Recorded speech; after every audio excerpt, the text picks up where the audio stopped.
Halo semuanya, perkenalkan saya Atika Mardia, mahasiswa yang baru saja menyelesaikan studi tentang epidemiologi. Nah, dahulu ketika saya mendengar kata epidemiologi, yang terbayang itu adalah orang-orang menggunakan APD yang lengkap, wabah penyakit, dan juga data statistik yang begitu rumit. Nah, tapi ternyata ketika saya belajar mengenai epidemiologi ini, justru menjadi salah satu mata kuliah yang paling aplikatif. Nah, hari ini saya ingin berbagi perjalanan mengenai saya setelah belajar epidemiologi ini.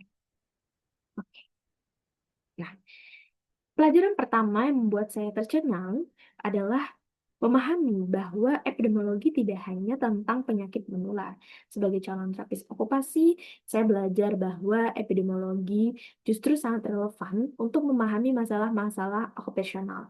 Seperti mengapa banyak lansia yang mengalami jatuh ketika berada di rumah, faktor apa yang memengaruhi, kemudian bagaimana lingkungan kerja mendukung dari dirinya sendiri. Ternyata setiap kali kita bertanya mengapa dan bagaimana tentang masalah okupasi, kita sedang melakukan thinking epidemiologis. Selama saya belajar, em, kita ditemukan dengan adanya pemilihan desain-desain studi seperti memilih kunci yang tepat untuk membuka pintu pertanyaan penelitian. Ada cross-sectional yang membantu memahami seberapa besar masalah suatu kondisi pada populasi tertentu.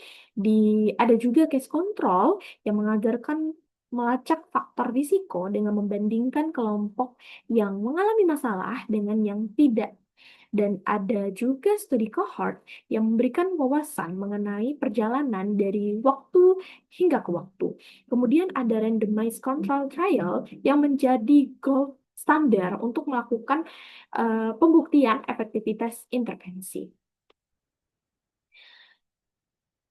Sebagai calon terapis okupasi, saya sekarang menyadari bahwa epidemiologi adalah fondasi evidence-based practice.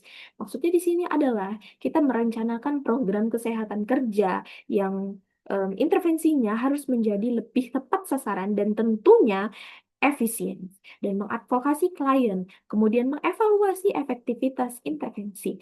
Apakah intervensi yang diberikan benar-benar berdampak atau malah memperburuk kondisi klien tersebut.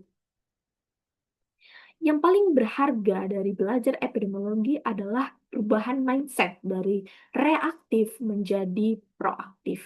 Maksudnya di sini adalah kita bisa mengidentifikasi kelompok berisiko dan melakukan intervensi dini, mengembangkan program promosi kesehatan dan mencegah cedera. Serta kita juga sudah seharusnya berkolaborasi dengan komunitas dan stakeholder berdasarkan data yang valid. Sebelum saya menutup refleksi ini, izinkan saya menyampaikan kesimpulan refleksi saya.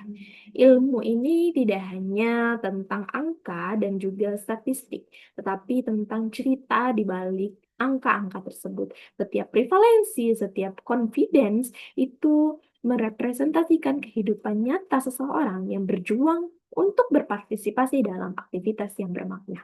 Terima kasih telah menyaksikan refleksi saya ini.